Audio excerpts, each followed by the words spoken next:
evening. Good evening. We'd like to get started now. My name is Phil Blockner. I'm the project coordinator for EDIC Lynn and one of the partners that have been involved with this master plan process. I just wanted to thank you all for coming down for our second public meeting and being involved in what is a very important subject in light of the work that the city has been involved with since 2007 and some of the waterfront master planning and helping us guide kind of where we go forward in the future. I want to turn things over to one of our partners on the lead team, Kurt. But before I do, I also want to thank and recognize some of the public officials that are here today that are participating in the process.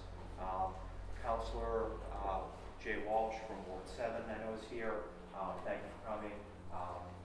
Councilor Cano from Ward 6. Thank you for coming. We also have a few members who are here running for office. Rick Starberg in the back who's running. Melvin who's running for 5, correct? Thank you. Shannon from the mayor's office is here. So I really appreciate the effort that's been involved. Kurt, who is a member of our lead team and is one of the reasons why we are here doing this study, I'm going to turn it over to him so we can go into the meat of the presentation. Thank you again. And I don't want to say a whole lot this evening other than to say thank you all for coming to this meeting on behalf of Secretary Beaton and my colleagues at the Executive Office of Energy and Environmental Affairs.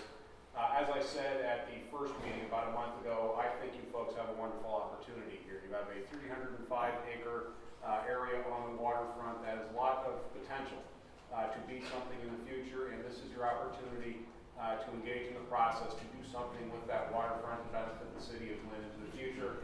That is why the administration has basically helped pay for the services of the professionals you're going to hear from in a moment. These folks are here to work on behalf of the city of Lynn. The firm Brown, Richardson, Rowe, Landscape Architects, and Engineers Stantec are here to help you think through the future of the waterfront here in the city of Lynn. To decide what it is that will be of benefit to the city going forward and to help develop a plan to realize that future. Working on the entire 305 acres, how to connect that area to the rest of the city of Lynn, how to provide a waterfront promenade as development occurs going forward, and how to provide for other parks and open space along the waterfront. Also, they're going to be working on some site-specific planning, a plan to look at the DCR's, Department of Conservation and Recreation's holdings on the waterfront, both at Lynn Heritage down on the waterfront, and also they have some land on the other end near the General Edwards Bridge, a fishing pier, and some access easements. And this is an opportunity. They're going to be working also on designs for those DCR-held properties so that they can be improved and contribute to the waterfront here in the city of Lynn. Again, this is an opportunity. I don't want to take much time because I want you to spend the evening providing us your input. You are the folks here who know the place best, who have ambitions for the future of the city. And on behalf of the Baker Pluto team, we're really happy to have been able to help you folks think through what it is you want to do in the city. We are joined tonight by a couple of folks from the Department of Conservation and Recreation, Carl Hagen from the engineering team, and Jim Camo, and we may also be joined by Commissioner Roy. If he does come, I will introduce him when he arrives. Again, let me turn it over, I think, at this point to the team from Brown, Richardson, and Rowe. They're going to be guiding us through the evening and helping us take advantage of this opportunity. Thank you. Thanks so much. I'm Clarissa Rowe. I welcome many of you again. I'm really happy to see you here. And we're really grateful that some of you have taken the walks. And we're here again to show you some of our ideas. And my firm has worked on waterfronts for over 30 years. You have a wonderful waterfront with some of the most incredible views that I've ever seen. And as Kurt said, this is a place of great opportunity. We hear the ferry starts tomorrow, so that's terrific. And I will now turn it over to our project manager, Dave Andrews, who will go through the PowerPoint show. Thank you for being here. Thank you. Hello, everybody. Thanks for coming. So I think I recognize a lot of faces, but maybe there are some new faces who weren't here in the first public meeting. So I'll do a little bit of recap just to bring everybody up to speed in case you are just joining us. I think the intro has been covered, what we're here, who we are, and what we're trying to do is, like I said, we have these public spaces, be them more paved, plazas, things with heavy activities. We have public parks, more grassy landscaped areas, and a continuous promenade all along the waterfront. These are our goals to locate where these spaces go. We're focusing on this open space master plan, meaning it's just these kind of spaces, not the developments necessarily that happen behind them, but we are looking at how these spaces relate back to the developments, and also the streets that connect this part of the city back to the existing kind of fabric of Lynn. So this is our site. In case you don't know, it's about 305 acres, bound in by the Lynn Way in the north and west, and the harbor on the south and east, General Edwards Bridge to the south, and the causeway and the haunt at the top end. To date, what we've done is you probably can't read all the text here, but we have a couple different pieces happening. One is the open space master plan. I want to start here just to kind of get everybody on the same page. The green area is open space master plan. That's what we're all here tonight talking about. The blue in the middle is the 2 DCR parcels that Kurt was talking about. And for those, we're doing actual schematic designs that hopefully then get built as per those designs. So it's a little bit more of a specific and detailed process that gets those parks built. For the open space, we've had a number of meetings to start. This is now our second public meeting, and we've had 2 site walks. Going forward, we're going to have 2 more public meetings in this kind of bigger format, where we'll come back with proposals based upon all the input we're getting in these site walks and public meetings. So this is kind of a critical juncture in the process, in that is where we're really trying to get everybody's feedback. So we're going to talk here for a little bit, bring you up to speed, show you some ideas and examples and some drawings we've done that document the site and look a little bit forward for what it could be. And then we might break out just to split it up so it's not as formal of a setting, and we can look at drawings, show us your preferences. We'll take notes and just kind of document what everybody's thinking.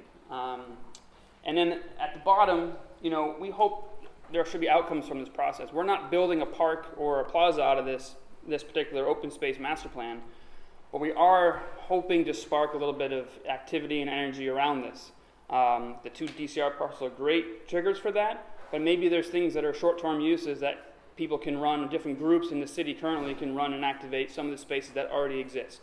So we've heard this from a lot of people, so we'll throw some ideas out that have come as part of this. Just to look back a little bit, the first meeting, the big thing that came out was this black line here. That's the alignment of the existing seawall. The blue and green behind it, on the top end, that's the old harbor and marshes that used to exist. The city is filled all the way out to that black line. And so the whole most of the site is all in this filled tideland. So we'll be working with, there are certain regulatory boundaries called Chapter 91 that we'll be working with as part of this process. Top right picture, you can start to see the erosion behind what is the seawall. Same line as that black dash line is the line in the middle of that photograph. Coastline is now on the land side of it. So that seawall is eroding and breaking down, degrading, and the shoreline is now slowly encroaching into the land. We looked at flooding impacts. This is the projections into the future. Big storms, there is a chance that this stormwater and flood water creeps into the city of Lynn. And how can we use the shoreline as a way to help mitigate that? And we also looked a bit forward. What are some activities and ideas we could use, things we could do along the waterfront? We held 2 site walks. First one, we had down the southern, revealing my presentation. Southern part of the site, down here is where the fishing pier and General Edwards Bridge are.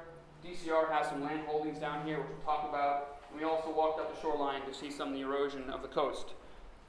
We also went up to the top end, Lynn Ferry Terminal and Lynn Heritage State Park, and we looked at there and talked about different ideas and how the 2 pieces of the site are actually quite different. One is very underdeveloped and almost, abandoned, whereas the other, there's a lot of pieces of the puzzle already there. and how we can really work with those pieces to maybe prioritize development or to prioritize using these short-term activities to get people down there. So we looked at, these are the kind of conversations that came out of these site walks. We also have been trying to use multiple different formats of reaching out to people. So we've had the big meetings. We set up a project website about midway through our process so far. We have a Facebook page.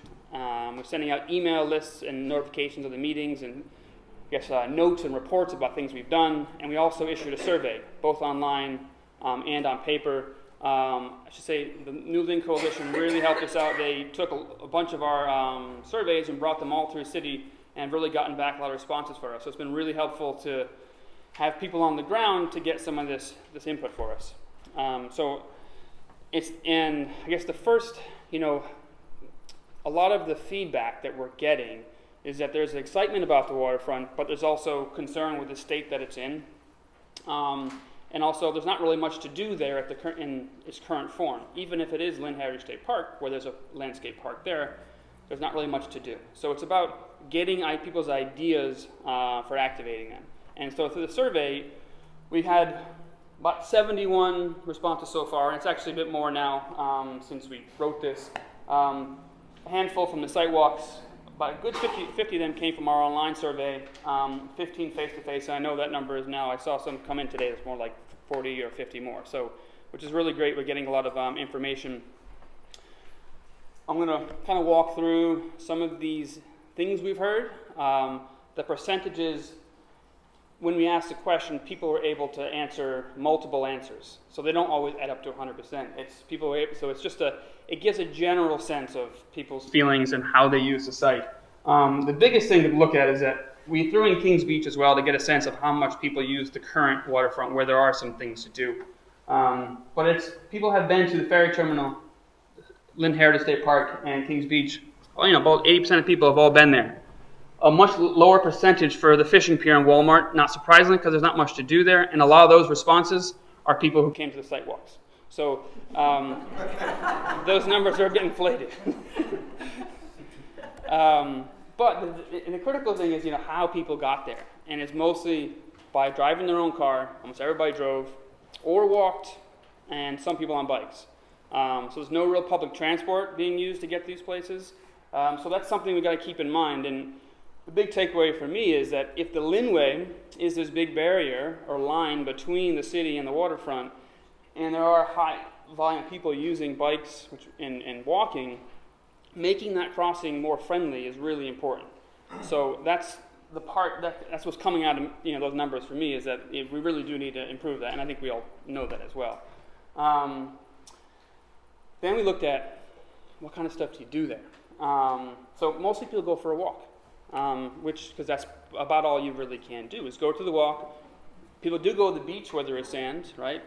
When there were events, people went to them, but we've also heard that a lot of those events don't happen anymore, especially at Lynn Heritage State Park. So, if there was more events, maybe there'd be more people using those kind of things. But also, just going for lunch, for a picnic, for a barbecue. Exercise and jogging was another big thing. So there's kind of a mixture, but a lot of it's stuff you can do on your own, and is without a programmed event happening. And the ferry and casino boat were also a draw. So you've been to the ferry terminal because you've used the ferry before, and that hopefully will increase. But what if there's other things to do while you went to the ferry or when you came off the ferry? What are there other activities that could be happening that might you stay there longer and enjoy that space longer? Then we asked, what would you like on the waterfront in the future? And I just pulled out, say, the 6 top answers. And the biggest thing was music and concerts. Something that is already happening, but I'm sure it's clearly that's an activity people like to go do. Going for a walk was huge. Festivals, restaurants, that was a big thing that came out of it. Farmers markets, barbecuing. And I will say, I wrote a little list of other things that came up, and picnics was another one. So picnics and barbecues seem to be actually quite a big thing when combined as an idea to do. But swimming, events, performances, movies, outdoor movies, a lot of people mentioned that. Apparently there used to be movies down there years and years ago, so how can some of these existing spaces be used for that. We have some photos to show of how it can be used as well. Fireworks, fairs, and food trucks was mentioned as well. So it's programmed activities and events happening in these spaces. That seems to be this the thing we're picking up clearly. And also then we asked what could happen this summer, for example. And it's a bit of a hard question to ask because if there's nothing to do there now, it's not like you're thinking, I know what I'll go do there next week. But the ideas we heard are a similar vein. Music, food trucks, outdoor movies, festivals, cookout barbecue, exercise. So similar uses. But a lot of these things can be done in the current form that these spaces are in, especially the ferry terminal and Lynn Heritage State Park. But with the redesigns of those 2 DCR parcels, then you get to, there's that much more space to do this stuff in. So that, there's real opportunity there that we can respond to. In doing these temporary activities, though, we're just kind of collecting the ideas and presenting it back and trying to, help make it cohesive. But to do them, it really takes local groups and organizations to run and organize these things. So we're doing as much we can to highlight them and maybe help figure out where they would work best. But we really need local people, local groups and partners to take that over and do those and actually make that happen. So that kind of brings us up to speed, right? What we're now trying to shift into, and this kind of heads into, as we break apart and go look at the drawings and picture it more closely, is, we have our existing site. We've tried to break down all the pieces of the existing site into 4 drawings, because there's a lot of existing information that's hard to get your head around. And they are on the board, so you can come look closer later. I'll walk through some of them briefly. The first being just the land ownership, color-coded between utility uses and privately owned. The Chapter 91 line, which resembles the old coastline of Lynn, and also what's called the designated port area. The Chapter 91 and the designated port area have certain regulations and limitations on the type of development and activities that can happen in them. So we need to keep them in the back of our minds, but at the same time, we've got to think big and try to envision what we can do, and then we can find out what we're allowed to do, once we've kind of collected all the ideas.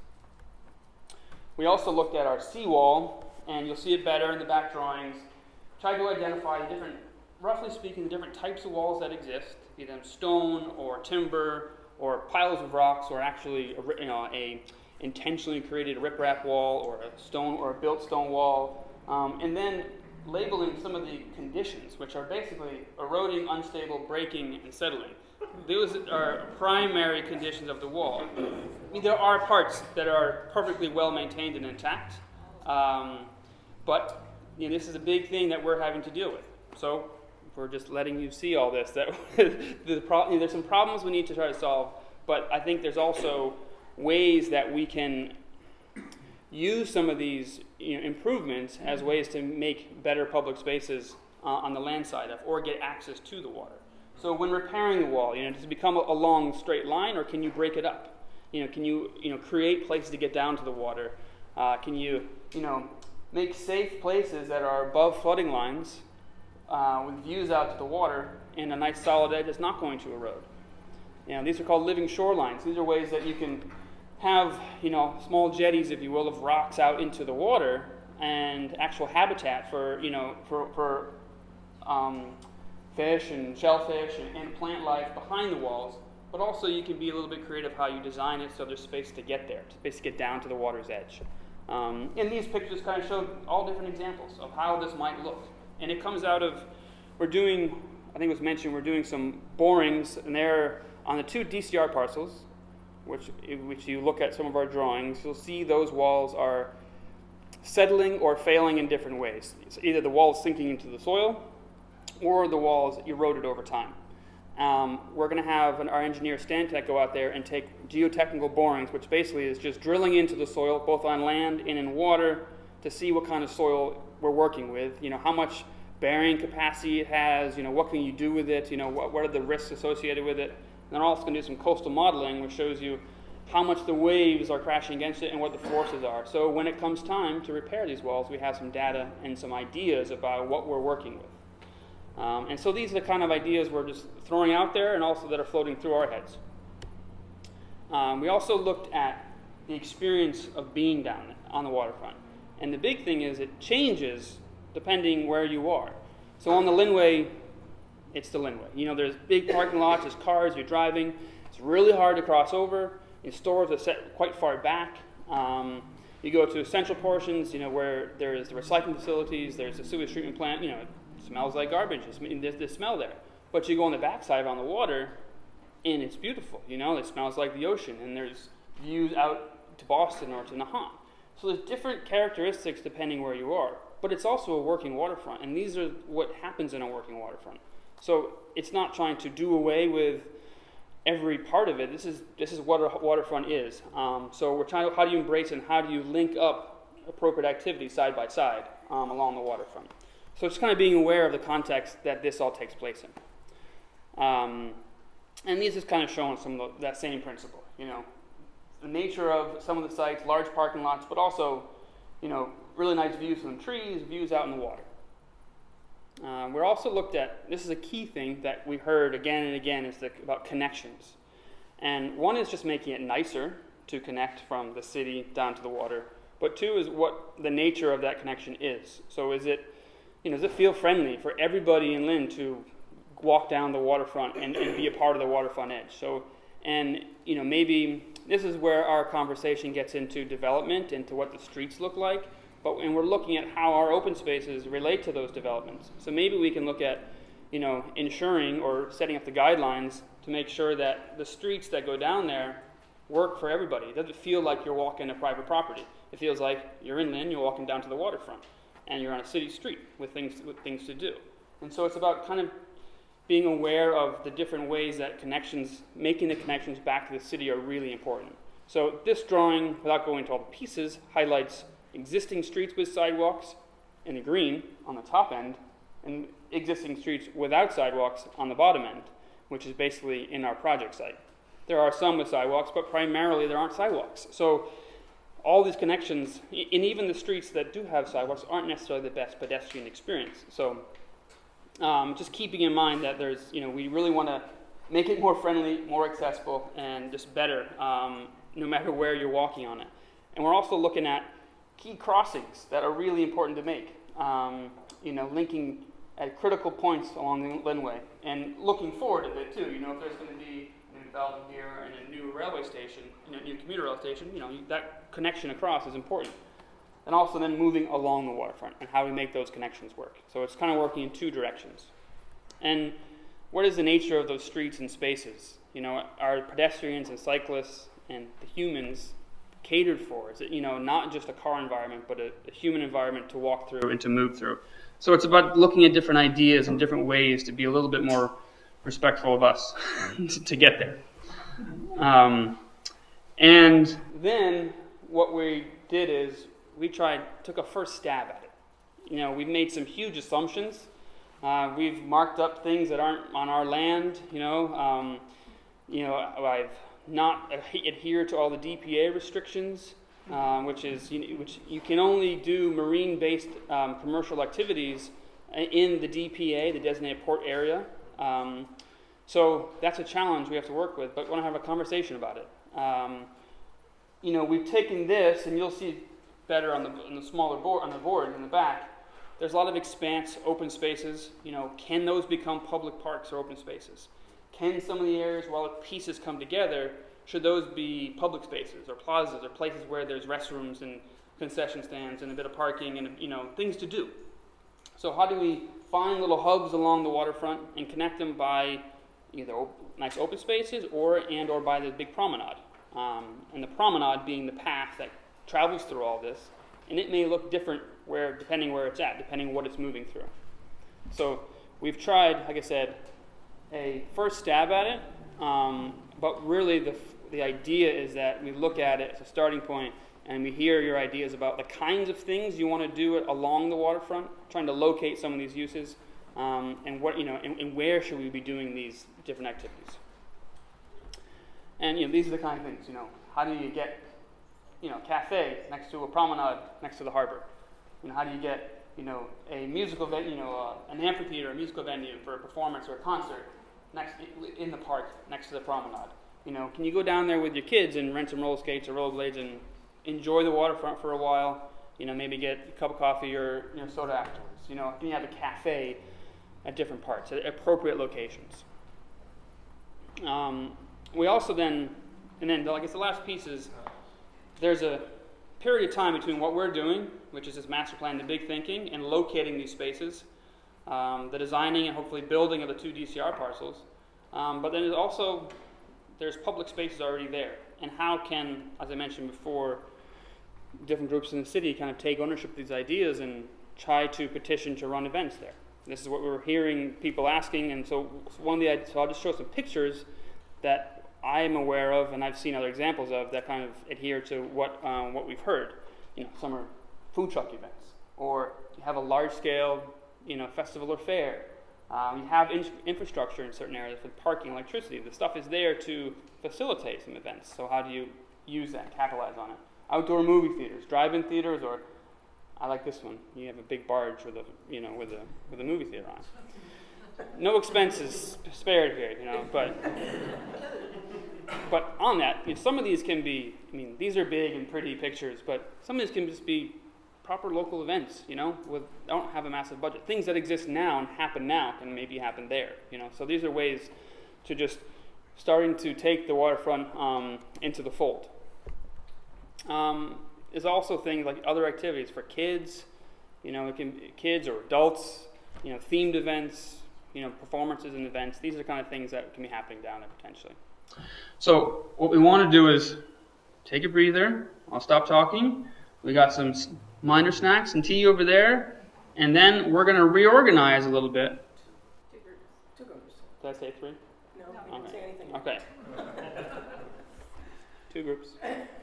You can divide it however you want, but we're going to break into 2 groups. Probably one at the back, okay, and then one over here, and we're just going to have similar conversation, but more you guys talking to us and telling us what your thoughts and ideas are in response to what we've shown you or things or have thought of. We'll write it all down. We'll run through a little bit more specifics about exactly what we're going to do. But I just want to thank you guys for listening. And I'm going to leave this up here. I'm not going to read this while I'm standing in front of you all. But one of the things that we need to do is come up with project goals and objectives. So this is, kind of where we really state what we're going to do. So I took a stab at it, right? So it's there, and you can read it if you want. You can mark it up, tell us what you think, add to it, take away, all right? So I'm going to leave it up there so you have it in the back of your head, but this is the kind of things that define what we're doing, okay? So this question, yeah? I just have a quick question. I understand what you're doing and the tie-ins to the state, but is there a city liaison to all of this? Besides you're saying individual groups should get involved, me as a citizen should get involved, which is all well and great, but is there a city liaison from the mayor's office or city hall paying attention and doing all of this? And who would that person be if we have questions or contacts? I might. I don't know the better answer. Yes, I think it's a great question. So So our lead contact for the City of Lynn has been Jim Cadell for the EDIC, and we also have a delegate from the mayor's office here this evening, several city councilors. The City of Lynn has very much been a participant in this. They have been helping us organize these events. This is not just the Commonwealth and the Department of Conservation and Recreation, but this is very much a collaboration, a partnership between the state, Energy and Environmental Affairs, DCR, the City of Lynn, and other partners. Is there anyone from EDIC here tonight? Yes, right there. Peter. Yeah, it's just a couple things. I think the idea is not to have the city tell everybody what they want. So if we can get as many people together as we can, go on some of these walks, throw around some of these ideas, hopefully come up with a consensus for short-term and long-term goals, we can present them and, to Bill and others at EDIC who have said to me and others that they're very interested in what the city wants to do. I'm down there all the time. I live down there. I just live down the street. But for me to say what I think everybody should do down there wouldn't be right, you know, as a counselor. And I think Bill would say the same thing. So the idea is to get input from everybody. And if we can come up with something, like I said, short-term and long-term, the people are in place right here that we can present to and be advocates for. And we'll have a lot of people on the same page trying to make things work. I think that's the idea of trying to do something like this. And do people have questions before we break up, just so everybody can hear some of them? Sorry. Sure. I have one question, and I know I mentioned this to you on the first site walk. Yeah. And it's sort of so we have a problem with being by the waterfront and there being trash. So is there a concern or is there a plan in some of these things to be able to control, like if we're going to have food, or invite people down by the waterfront to have food, to be able to keep the trash out of the ocean? And not only, I mean, if anybody walks around the city, there's trash everywhere. So not only is there a way to prevent the trash from entering the water, which is we want to keep the water clean, but also who is going to be maintaining all of this space? I know we've talked about parks, the city maybe the private owners, you know. I think that's a big concern that I have. I absolutely want to be able to go down to the waterfront, but I go down to the waterfront now with my daughter and I have to explain to her why there's trash everywhere and how we have to pick it up. And sometimes it's more than trash. Sometimes there's needles around. Sometimes they're, you know, so it's a matter of keeping these spaces, you know, we want them to be used for good, but they're also not all going to be used all the time for Right. that. And I think that we all need to be aware of it and keep that in our plans too. Right, and I think when we had a conversation on like the first sidewalk, I think Yeah. it was, and you know, it's a really question in terms of, you know, how these get built and then who maintains them afterwards. And as I was saying there is, at the moment, there's so many pieces to this and so many different land ownerships and the different ways some of these spaces will be built, that it's not just one answer, like this one group will be responsible for all of the waterfront. So I think at the moment it probably falls down to DCR parcels. They're in charge of maintaining those spaces. If any of these other spaces become public parks, then they come into either the fold of the city or somebody else. And so I think that maybe what we're trying to set up is the guidelines for how this process happens, and then when it does come to pass, those are the details that have to get worked out, because they're really genuine concerns about ensuring that this additional space isn't, you know, a burden or too much or not maintained, you know, so. Well, and one of the things I'll say, I've been working on waterfronts for decades. When you start and you're dealing with trash and needles, you think there can't be any change, and that's what, this will happen incrementally, but when you have people turning up all the time, the trash will disappear, the needles will disappear. These are spaces where there are no people, and so, or not savory people. It will change, I promise you. I mean, this is one of the nicest things in my life, is to watch how waterfronts have changed over time. But we believe in using materials that are low maintenance as much as you can. Nothing is maintenance free. There's nothing that's maintenance free. So we really need to look carefully at what materials we're using, and we will come up with guidelines, maintenance guidelines, that will be part of the master plan. And in that, I did, in some of this, there is one of these in here that discusses that very question. So that was great when we talked about it earlier. So, yeah. I know we don't have the ability to be change agents, but you mentioned getting others involved, local groups, define that. It is up to, there's already, there's art projects happening in the city, painting the bridges, there's different groups that are doing activities. I don't know all the groups in the city of Lynn, so there's a limitation to what I can come up with. And what I'm trying to do is just collect what people have been saying to me and document it and put it back in a clear way so that we can all kind of see the discussion that's happening.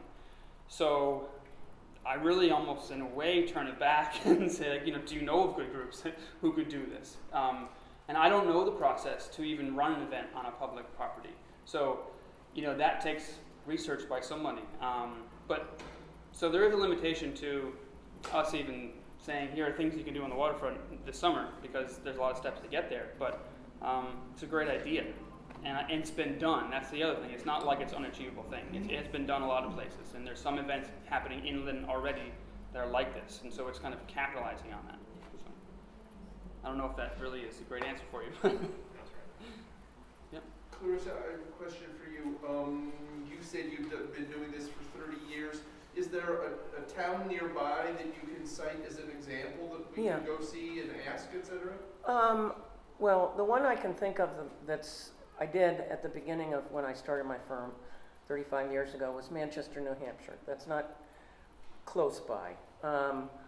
But when we started there, again, one of the things that happened in the summer, and I'm like Dave, I talk with my hands, we did something in a parking lot. We had a Waterfront festival in a parking lot. Today, that mill yard in downtown Manchester is a hub of invention. It's where the Segway was developed. And parks and waterfronts tend to spark economic development. So that's one. You know, the Boston waterfront, we've done pieces of it. But that one has happened over the past probably 40 years. And it happened incrementally. And there was lots of trash and there were lots of needles along the way.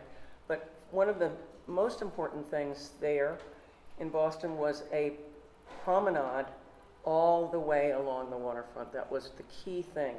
And then the nodes that we show in our plans are things that will happen gradually, but the promenade and making people, as Dave said, the connections from the rest of the city down to the waterfront and along the whole. So those two, I would look at Boston and I would look at Manchester, New Hampshire. Thanks. So, any questions before we? I just wanted to ask a question sort of about people who aren't in the room, and I appreciate your comment about the importance of making sure there's a perception that this is public space, and a group of about 20 Lynn residents from all over the city sent a letter. I think you got expressing some concern that Yep. we make sure to be inclusive in how we do this, you know, based on what we've seen in other places and Lynn in the past. Even with Heritage State Park, there's a perception among a lot of people that that's the backyard for those folks. And when we end up with, you know, development that's gated community like the Gear Works or, you know, all luxury stuff, the reality is that's gonna, if that's the way it goes, it's gonna be both class and racially segregated. And I know that there are limits to how much you guys can intervene in that, but taking that into account is important. We appreciate that. But I just wanted to ask, and that's in terms of the end result, but in terms of process, is there a mechanism to try to do some outreach beyond the online stuff in these meetings to people who, you know, probably don't know about this procedure? So I'm thinking specifically, like there's already, you know, a lot of people who fish in a lot of this area, whether it's on the pier or just right on the shore there. There are already a lot of people who, you know, kind of make use of the parking lot for the ferry terminal without any specific events, just, you know, making something out of nothing. And I would say also, just from my experience, you know, living in Lynn, I used to play soccer all the time on the commercial street fields, which is not too far from the waterfront. And the fields were absolutely horrible, I mean, like dangerous. But that's where we ended up because there was just such a crush of space. So I wonder if there's a way to really proactively reach out to and survey people who are, you know, waiting for basketball courts because there's not enough available, and things like, you know, people who really might make use and bring some light to the waterfront, but wouldn't be in this process otherwise. Right. I guess we've tried to. I mean, there are limits to our outreach and our resources to go beyond the streets at all times. I mean, I would very much love the ability to, you know, having multiple different events in the streets and, you know, in different places. I think it's a sheer kind of practicality to it for us a bit. Just, you know, hands up in terms of what we can actually do. You know, those surveys that the Lynn Coalition was doing on the ground for us was really helpful for us because that filled in a gap in our outreach ability. So I don't know if there's more that you Yeah, want to I add think to, like, what we you could. do, or, but I think because the ferry is going to start tomorrow, I think that we should try to have some way of getting the people that are getting on and off the ferry to be involved in the survey. We haven't figured it out yet, because we just found out last week. But that, people they're gonna go down there, they're gonna be using it. And we've heard about the people using the parking lot, whether it's for the car show or for sunbathing or whatever. And I think your idea of the fisher people is a great one. And if anybody fishes, let us know and we'll give you a whole bunch of surveys. And So you're sort of looking to the. yeah, we have to. Yeah. Okay. Yeah, But we love Genuinely, anybody like, you but- talk yeah. to. Yeah. I mean, maybe there's a community television show we could be on that we could show. Just in terms of the ferry, I guess, I don't want to belabor the point, but just in terms of making sure there's a proactive effort to, to address, racial justice concerns, class divisions, things like that. Like it would, surveying the people on the ferry, most of them are, upbringing I from, it's understand mostly white, it's mostly people from other towns as far as I know the last time around, and not from Lynn. And I wouldn't want to reinforce that by, over-representing those Right. folks and people with online access. So I'd really love to talk to other folks who might be interested, and I know you guys have done some of Walmart this. shoppers. That's a good idea. Walmart, people who are a little bit further into the city but would love to go to the waterfront if there were soccer fields there or basketball courts, things like that. That's what I asked about who the city representative is, because maybe the city, if you want a lot of surveys, I filled out a survey. I went on the waterfront walks. I follow you online and try and figure out what's going on. But to me, that should be part of the city's role. And whether that's EDIC or the mayor's office, why aren't they mailing out these surveys to every single citizen in the city of Lynn? I mean, it's like you find out by accident, and that's what's so frustrating. We missed the first meeting because we found out about it too late. But I think this is what the EDIC or somebody should be doing. I am now retired. I have been very active in the city of Lynn politically and in every other way, although not in, I'm looking for things to do, which is why I'm trying to get involved with this. So if there was a city contact, I would help mail the freaking survey. This is what we're frustrated because it's not that, as I think it was Councilor Capano said, yes, it should come from the citizens of Lynn, but there should be someone we can go to and say, we want to help.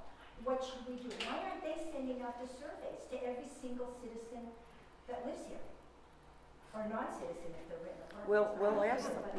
Everybody who's active in the city should be getting this.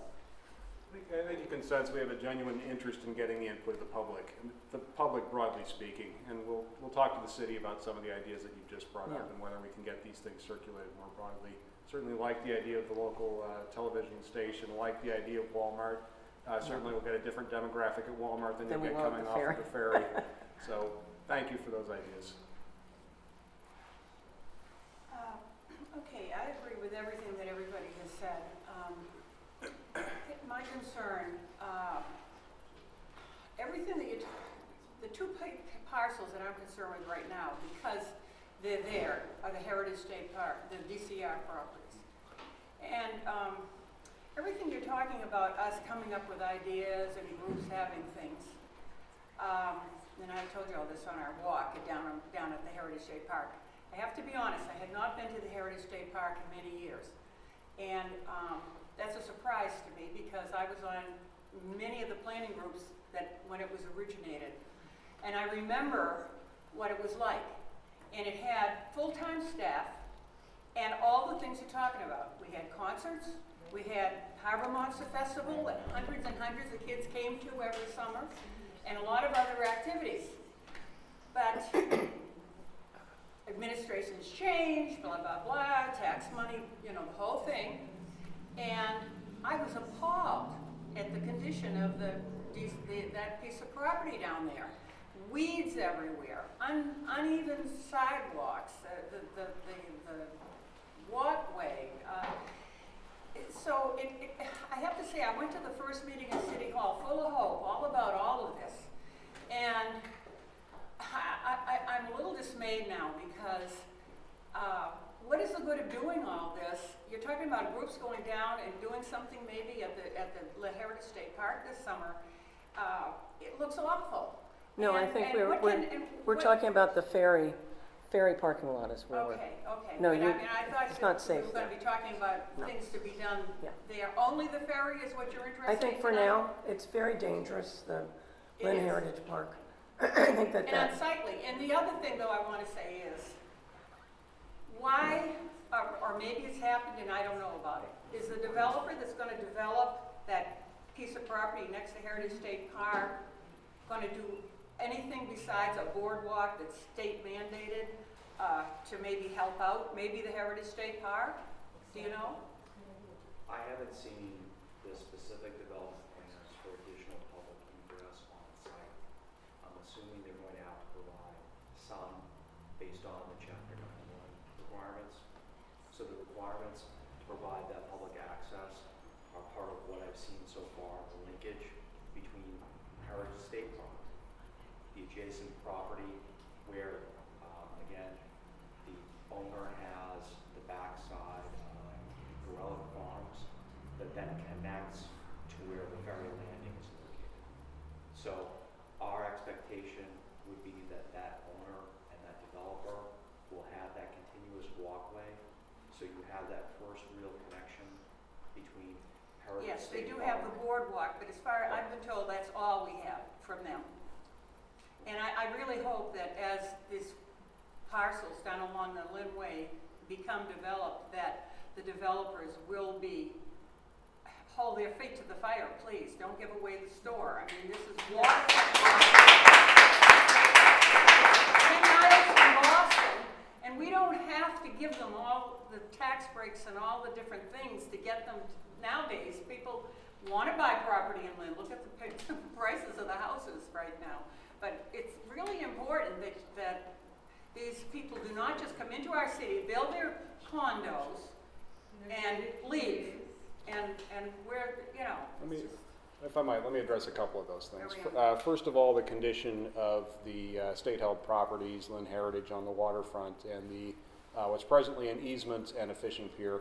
No question, those sites are in tough condition. They're not in a condition right now where we can actively encourage people to go use them. They have been neglected, and that's part of what we're up to here. We want the state's own holdings to be, first they've got to be in a condition where they can physically be used. So they're not in even good enough shape where I would really encourage people to schedule events on those properties. They need to be enhanced now before that can really happen. These folks, part of their contract with the Commonwealth is to do a design for those parcels so that we have the design and construction documents necessary to put those projects out to bid, to be rehabilitated, to be brought back into a useful condition. And that is what we are intending to do here, is to design them and then improve them, bring them back into usable condition. Now, the second thing you asked about was what about programming on those sites? We used to program those things. That I'm not at the moment in a position to promise you. I don't know exactly how we would provide resources on the state properties to have programming to do those things. I understand that's a big part of the ambition of what you folks have told them they want. I will carry that message back. I just honestly, I'm not really sure how we will deliver that yet, but for the moment I can say that we are planning to do the physical improvements to the state holdings on the waterfront to make that possible. well, some of the programs that were done then were private groups, Friends of Heritage State Park, and they were proud and happy to go down and be there in this beautiful new space that everybody was thrilled about. Yeah. But then, actually, a lot of the things that used to happen there now happen at Red Rock Park, and they have a very active local group, but they can't do both, Yeah. you know. The second part that you brought up is, okay, there's all sorts of privately held parcels along the waterfront. You brought up the Minco development, used to be, you folks probably call it the Beacon Chevrolet site. That's just one of many parcels along the waterfront that will hopefully, fingers crossed here, the existing condition of those sites is not benefiting the city, it's not benefiting anyone. The key is to have those sites come back into productive use in a way that benefits the city as a whole. And I'm optimistic that through this process, we're going to be putting forward a design so that there's a coherent promenade and waterfront from the bridge, from the Edwards Bridge to the Nahant Causeway. That's the ambition of this. It's common materials, common design, a coherent look through all of that, so that as those parcels of land over Honestly, it's probably going to take a while. This is not going to be something that happens quick, but over a decade or more, that as those parcels one by one get redeveloped, you realize some benefit from those parcels as they are developed. Will you get more than the regulations require? That does require attention to each individual project as it comes through the development process. There's permitting at the state level. That's largely Chapter 91 that was talked about a bit in here. The public, the citizens of Massachusetts, because these are filled tidelands, have certain rights to the waterfront. And the Chapter 91 process is about making sure that those rights are fulfilled as parcels are developed. There's also city regulations. So as development occurs on the waterfront, the city, through its zoning site plan review, needs to basically be also looking to get what it can for the citizens of Lynn as individual development projects happen. That's hard to talk to in particulars here. But yes, that is absolutely part of what's needed here, is an eye on the prize as development happens over a long period of time. I think I'll leave it at that for now, but I really appreciate all this input, and I'll turn it back over to Dave for questions. I just have one really quick question for the mayor's assistant who's here. Didn't we just recently hire a planner for the city of Lynn, like last year? There's been no city planner hired. But there wasn't, so I was, You're thinking, she put in an article that for this to happen, that she was gonna hire one, but there's hasn't been hired. because that would be the person that would, that would help your question. Yes. Is it still in process? I don't know that answer. Does anyone know? As far as I know, it's still being reviewed. The applications have been whittled down from 100 originally down to about 10 qualified candidates. I think those 10 qualified candidates have been contacted, and that process is still going on. And will that be a public process in any way?